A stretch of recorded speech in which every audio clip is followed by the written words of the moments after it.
Good morning વિદ્યાર્થી મિત્રો, તમારું હાર્દિક સ્વાગત છે આપણી યુટ્યુબ ચેનલ એમડી એકેડમીમાં।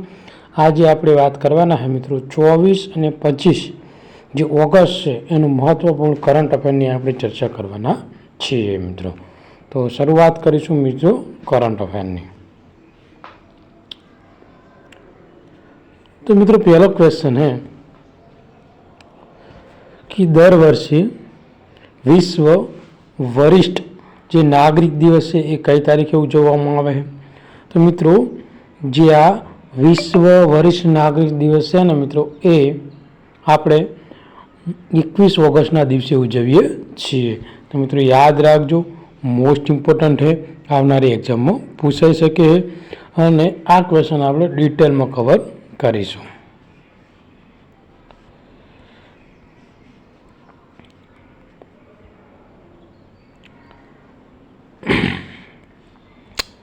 તો દર વર્ષે 21 ઓગસ્ટને રોજ વિશ્વ વરિષ્ઠ નાગરિક દિવસ તરીકે ઉજવવામાં આવે છે।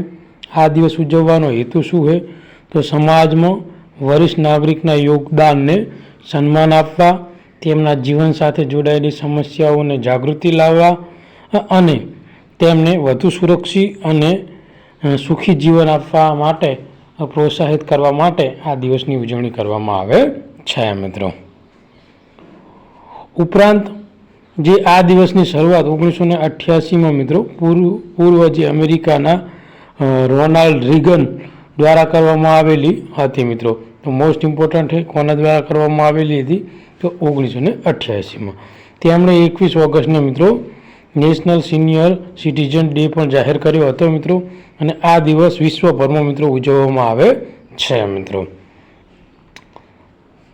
આગળનો ક્વેશ્ચન છે મિત્રો મોસ્ટ ઇમ્પોર્ટન્ટ है, મોસ્ટ આવનારી એક્ઝામમાં 100% પૂછાઈ શકે છે। તો જે અગ્નિ 5 ઇન્ટરમીડિયેટ રેન્જ બેલાસ્ટિક મિસાઇલ દ્વારા તેના પરીક્ષણ દરમિયાન પ્રાપ્ત કરાયેલ ટોચની ગતિ કેટલી છે? તો મિત્રો યાદ રાખજો, 24 મેક જેટલી મિત્રો ગતિ તેને ટોચની પ્રાપ્ત કરી હતી। તો મોસ્ટ ઇમ્પોર્ટન્ટ ક્વેશ્ચન है મિત્રો, આગળની એક્ઝામમાં 100% પૂછાશે। જેટલા પણ વિદ્યાર્થી મિત્રો આપણી યુટ્યુબ ચેનલમાં નવા હોય તો આપણી ચેનલને સબસ્ક્રાઈબ કરી લો, જેથી કરીને કરંટ અફેરના બધા વિડીયોની તમને નોટિફિકેશન મળી રહે। આ ઉપરાંત મિત્રો આપણી ટેલિગ્રામ ચેનલમાં જોઈન થઈ જાજો, જેથી કરીને તમને ડેલી કરંટ અફેર અને મંથલી કરંટ અફેરની પીડીએફ મળી રહે। આ ઉપરાંત કરંટ અફેરની ક્વિઝ પણ આપણે આપણી જે ટેલિગ્રામ ચેનલ છે એમાં મૂકીએ છીએ। તો ડિટેલમાં કવર કરીશું મિત્રો। તો જે અગ્નિ 5 મિસાઇલ છે મિત્રો એ ભારતીય સંરક્ષણ સંશોધન એટલે કે DRDO છે મિત્રો, ભારતીય સંરક્ષણ સંશોધન અને જે વિકાસ સંગઠન છે DRDO દ્વારા વિકસિત કરવામાં આવી છે। એક સ્વદેશી ઇન્ટરકોન્ટિનલ બેલેસ્ટિક મિસાઇલ છે, જેની રેન્જ મિત્રો કેટલાની છે? 5000 કિમીની છે મિત્રો। તો યાદ રાખજો મિત્રો, રેન્જ કેટલામી છે? 5000 કિમીની મિત્રો રેન્જ છે મિત્રો। આ મિસાઇલ મિત્રો ભારતની રક્ષા ક્ષમતામાં મજબૂત બનાવવા અને દેશના જે પરમાણુ પ્રતિરોધક જે શસ્ત્રાગારો છે એના ઉપર એક મહત્વપૂર્ણ ભાગ ભજવે છે। તો મિત્રો પહેલાં તો અગ્નિ 5 મિસાઇલની વાત કરી લેવું। તો મિત્રો કોના દ્વારા વિકસાવવામાં આવેલી છે? DRDO દ્વારા। આ મિસાઇલ કેવા પ્રકારની છે? તો એક તો સ્વદેશી છે અને ઇન્ટરકોન્ટિનલ બેલાસ્ટિક મિસાઇલ છે મિત્રો। એની રેન્જ કેટલી છે? તો એની છે મિત્રો રેન્જ 5000 કિલોમીટરની છે મિત્રો। ઓકે,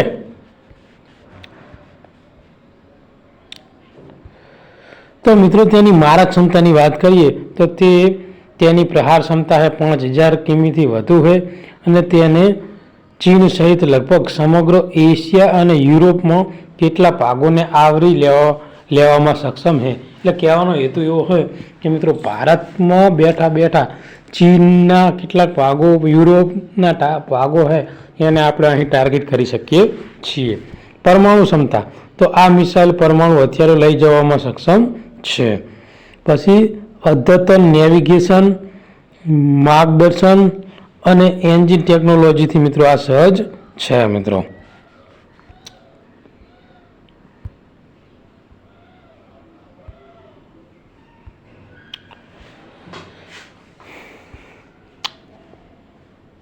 મિત્રો જે અગ્નિ 5 છે એમાં AMIRV ટેકનોલોજીનો ઉપયોગ કરવામાં આવ્યો છે. આ જે અગ્નિ 5 મિસાઇલ છે એમાં મલ્ટિપલ ઇન્ડિપેન્ડન્ટલી ટાર્ગેટ અને રી એન્ટ્રી વ્હીકલ ટેકનોલોજીનો ઉપયોગ કરવામાં આવ્યો છે. આ ટેકનોલોજી દ્વારા એક જ મિસાઇલથી અનેક પરમાણુ હથિયારોને અલગ અલગ લક્ષ્યાંશો ઉપર એક સાથે છોડી શકાય છે. તો મિત્રો તમને કદાચ એક્ઝામમાં પૂછે કે અગ્નિ 5માં કઈ ટેકનોલોજીનો ઉપયોગ કરવામાં આવ્યો છે, તો AMIRV ટેકનોલોજીનો ઉપયોગ કરવામાં આવેલો છે. મલ્ટિપલ ઇન્ડિપેન્ડન્ટલી ટાર્ગેટ રી એન્ટ્રી વ્હીકલ જે ટેકનોલોજી છે એનો ઉપયોગ કરવામાં આવેલો છે. અને આ જે મિસાઇલ છે એ મોબાઈલ લોન્ચર દ્વારા પણ લોન્ચ કરી શકાય છે અને તે ઝડપી અને ઓપરેશન રીતે વધુ લચીલી બનાવવામાં આવે છે. મિત્રો આગળનો ક્વેશ્ચન છે મિત્રો કે કઝાકિસ્તાનના જે શ્યામકેન્ટમાં એશિયન શૂટિંગ ચેમ્પિયનશિપમાં પુરુષ સ્કીટમાં ઇવેન્ટમાં કોણે મિત્રો ગોલ્ડ મેડલ જીત્યો છે? તો મિત્રો યાદ રાખજો, અનંતજીત સિંહે મિત્રો ગોલ્ડ મેડલ જીત્યો છે જે કઝાકિસ્તાનમાં એશિયન શૂટિંગ ચેમ્પિયનશિપ યોજાઈ અને ત્યાં. તો મિત્રો કઝાકિસ્તાનમાં યોજાયેલ જે શ્યામકેન્ટમાં એશિયન શૂટિંગ ચેમ્પિયનશિપમાં પુરુષ સ્કીટમાં ઇવેન્ટમાં અનંતજીત સિંહે મિત્રો ગોલ્ડ મેડલ જીત્યો છે. તેને મિત્રો 57માંથી 56 પોઈન્ટ મળ્યા હતા, જેથી કરીને તેને ગોલ્ડ મેડલ મળ્યો છે. આગળનો ક્વેશ્ચન છે કે ભારતીય રાજ્યમાં કયું વીજળીના ત્રાટકા સામે કુદરતી રક્ષણ તરીકે પાલ્મિરા પામ વૃક્ષનો પ્રચાર કરી રહ્યું છે? તો મિત્રો ઓડિશા રાજ્ય મિત્રો આ જે પાલ્મિરા પામ વૃક્ષ છે ને એનો પ્રચાર કરી રહ્યું છે. તો જોઈશું મિત્રો તેને ડિટેલમાં. તો મિત્રો ઓડિશા રાજ્ય વીજળીના ત્રાટકા સામે જે કુદરતી રક્ષણ તરીકે પાલ્મિરા પામ એટલે કે તાડના જે વૃક્ષો છે એનો પ્રચાર કરી રહ્યો છે. તો ઓડિશામાં વીજળી પડવાથી થતા મૃત્યુનો ઘટાડવા માટે એક મહત્વપૂર્ણ પગલું લેવામાં આવ્યું છે. આ જે વૃક્ષો છે મિત્રો એ ઊંચા હોવાથી તેને કુદરતી લાઇનિંગ કંડક્ટર એટલે કે વીજળી આકર્ષક તરીકે કામ કરે છે, જે વીજળીને જમીન તરફ વાળે છે અને આસપાસના લોકો અને ઇમારતોને બચાવવામાં મદદ કરે છે. કયું મિત્રો? ત્રાડનું વૃક્ષ. ઓકે. ઉપરાંત મિત્રો જે ઓડિશા સરકાર અને જે વન વિભાગ છે આ વૃક્ષોને મોટા પાયે વાવેતર કરવા માટે મિત્રો યોજના કરી છે. અને હેતુ શું છે? તો કે વીજળીથી થતા જાનહાનિને ઓછી કરવા. ઉપરાંત તાજેતરમાં બિહાર રાજ્યમાં પણ આવી જ સમસ્યા સામે આવતા નેશનલ ગ્રીન ટ્રિબ્યુનલે પણ જે આ પાલ્મિરા પામ એટલે કે ત્રાડના વૃક્ષો છે વૃક્ષોની ઘટતી સંખ્યા અને વીજળીના થતા મૃત્યુને સંબંધ પર ધ્યાન દોર્યું છે મિત્રો. એટલે કયું રાજ્ય તમારે યાદ રાખવાનું હોય મિત્રો? ઓડિશા. ઓકે. કયા શહેરે એકીકૃત વ્યવસાયના લાયસન્સ માટે વન ફ્રી ઝોન પાસપોર્ટની પહેલ શરૂ કરી છે? તો મિત્રો દુબઈ દ્વારા આ જે પાસપોર્ટ છે વન ફ્રી ઝોન પાસપોર્ટ શરૂ કરવામાં આવેલો છે મિત્રો. તો 2023-24 મિત્રો ભારતના દરિયાઈ માછલીનું ઉત્પાદન કેટલું નોંધાયું છે? તો મિત્રો 2023-24 44.95 લાખ ટન જે માછલીનું ઉત્પાદન છે એ નોંધાયું છે મિત્રો. અને આ ક્વેશ્ચન મોસ્ટ ઇમ્પોર્ટન્ટ છે મિત્રો. તો 2023-24 ભારતમાં દરિયાઈ માછલીનું ઉત્પાદન 44.95 લાખ ટન નોંધાયું છે. આનો આંકડો 2020-21 નોંધાયેલ 34.86 લાખ ટનના ઉત્પાદન કરતાં ઘણો વધારે છે, જે 8.9% સરેરાશ વાર્ષિક વૃદ્ધિ દર દર્શાવ્યો છે. આ જે વૃદ્ધિ પાછળનો સરકારી નીતિઓ, જેમને પ્રધાનમંત્રી મત્સ્ય સંપદા યોજના અને પહેલનો મોટો ફાળો છે, જેણે મિત્રો ઉત્પાદન ટકાઉ પર ધ્યાન દોર્યું છે, જેના પરિણામે ભારત મત્સ્ય ઉદ્યોગ ક્ષેત્રે વિકાસ અને આત્મનિર્ભર તરફનું આગળ પગલું ભરેલું છે મિત્રો. આગળનો ક્વેશ્ચન છે કે ઇંગ્લિશ ફૂટબોલર ઇતિહાસમાં 3 વખત PFA player of the year નો એવોર્ડ જીત્યો તેવો પ્રથમ ખેલાડી કોણ છે? તો મિત્રો યાદ રાખજો કોણ છે, તો મોહમ્મદ સલાહ એ મિત્રો એવો ખેલાડી છે, ઇંગ્લિશ ખેલાડી કે જેને એક જ વર્ષમાં મિત્રો 3 વાર પ્લેયર ઓફ ધ યરનો એવોર્ડ જીત્યો છે મિત્રો. તો આ લિવિંગપુલના વિંગર મોહમ્મદ સલાહ જે ઇંગ્લિશ ફૂટબોલ ઇતિહાસમાં મિત્રો 3 વખત જે PFA એટલે કે professional football association player of the year જીતનાર પ્રથમ ખેલાડી છે મિત્રો.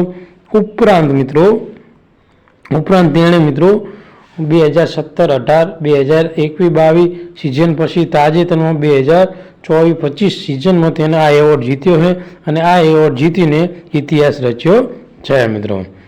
આગળનો ક્વેશ્ચન છે મિત્રો કે ઈસરોએ પ્રથમ ગગનયાન પરીક્ષણ ઉડાન ક્યારે હાથ ધરવાનું છે?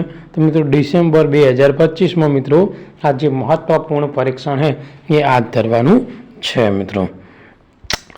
મુક્ત વેપાર કરાર માટે વાટાઘાટો શરૂ કરવા માટે ભારતે તાજેતરમાં કયા પ્રાદેશિક જૂથ સાથે સંદર્ભમાં શરત પર હસ્તાક્ષર કર્યા છે? તો ભારતે મિત્રો યુરેશિયન જે આર્થિક સંઘ છે ને મિત્રો એની સાથે મિત્રો હાલમાં કરાર કરેલા છે. તો ડિટેલમાં ક્વેશ્ચનને આપણે જોવું મોસ્ટ ઇમ્પોર્ટન્ટ છે મિત્રો. તો ભારતે તાજેતરમાં યુરેશિયન ઇકોનોમિક યુનિયન સાથે મુક્ત વેપાર માટે વાટાઘાટ શરૂ કરવા માટે સંદર્ભમાં હસ્તાક્ષર કર્યા છે મિત્રો. જે આ યુરેશિયન ઇકોનોમિક યુનિયન છે મિત્રો એ વિશે થોડીક જાણકારી લેવું તો તે મધ્ય એશિયા અને જે પૂર્વ યુરોપમાં સ્થિત એક આર્થિક જૂથ છે જેમાં નીચેના દેશોનો સમાવેશ થાય છે, જેમ કે રશિયા છે, આર્મેનિયા છે, કઝાકિસ્તાન છે, કિર્ગિસ્તાન છે અને બેલારુસ. આ જે દેશો છે એનો સમાવેશ થાય છે મિત્રો. ઉપરાંત આ જે કરાર છે એ ભારતે આ દેશ સાથે વેપાર સંબંધો વધારવા, નવા બજારો સુધી પહોંચવામાં મદદ, ખાસ કરીને એવા સમયમાં જ્યારે વૈશ્વિક વેપાર પરિસ્થિતિ બદલાઈ રહી હોય તેવા સમયમાં, અને આ કરારથી ભારતીય નિકાસને વેગ મળવાનો છે અને આર્થિક વિકાસને પ્રોત્સાહન મળવાની અપેક્ષા છે મિત્રો. તો આજના કરંટ અફેરનો મિત્રો લાસ્ટ ક્વેશ્ચન કે કયા ભારતીય રાજ્યએ પરત ફરતા સ્થાનાંતરિત કામદારોને નાણાકીય સહાય, નોકરી, સ્વરોજગાર જેવી પ્રદાન કરવા માટે શ્રમશ્રી યોજના શરૂ કરી છે? જે આ શ્રમશ્રી યોજના છે એ પશ્ચિમ બંગાળ દ્વારા ચાલુ કરવામાં આવેલી છે મિત્રો. તો જે આ શ્રમશ્રી યોજના એ પશ્ચિમ બંગાળના દ્વારા જે ભાષાકીય ભેદભાવ અને ઉત્પીડનના કારણે અન્ય રાજ્યથી પરત ફરતા સ્થાનાંતરિત જે કામદારો દ્વારા સામનો કરવામાં આવતા જે પડકારો છે એ માટે મિત્રો શ્રમશ્રી યોજના શરૂ કરવામાં આવી છે. કોના દ્વારા કરવામાં આવી છે? પશ્ચિમ બંગાળ દ્વારા કરવામાં આવેલી છે. આ યોજના હેઠળ દરેક પાત્ર કામદારને 1 વર્ષ અથવા રોજગાર સુનિશ્ચિત ન થાય ત્યાં સુધી 5,000 રૂપિયા આપવાનું મિત્રો નક્કી કરેલું છે મિત્રો. આ ઉપરાંત પરત ફરનારને જોબ કાર્ડ, ગ્રામીણ રોજગારની તકો, કૌશલ્ય વિકાસ, તાલીમ, સ્વરોજગાર અને નાણાકીય સહાય પૂરી પાડવામાં આવશે. આ જે પહેલ છે મિત્રો, આ જે પહેલ એ અર્થતંત્રના તેમના પુનઃ એકીકરણને સુનિશ્ચિત કરે છે. તાત્કાલિક નાણાકીય સહાય અને લાંબા ગાળાના આજીવનના ઉકેલ અને બંને ઓફર કરીને તેમના કામદારોનું જે પુનઃવર્ષન માટે પશ્ચિમ બંગાળની પ્રતિબદ્ધતાને પ્રતિબિંબિત કરે છે મિત્રો. તો આજનું જે આ મહત્વપૂર્ણ કરંટ અફેર છે એ અહીંયા પૂરું કરીશું. આ વિડીયો તમને ગમ્યો હોય તો આપણી ચેનલને સબસ્ક્રાઈબ કરી લેજો અને તમારા જે બીજા વિદ્યાર્થી મિત્રો હોય એને આ વિડીયો મોકલી આપજો. થેન્ક યુ, ધન્યવાદ.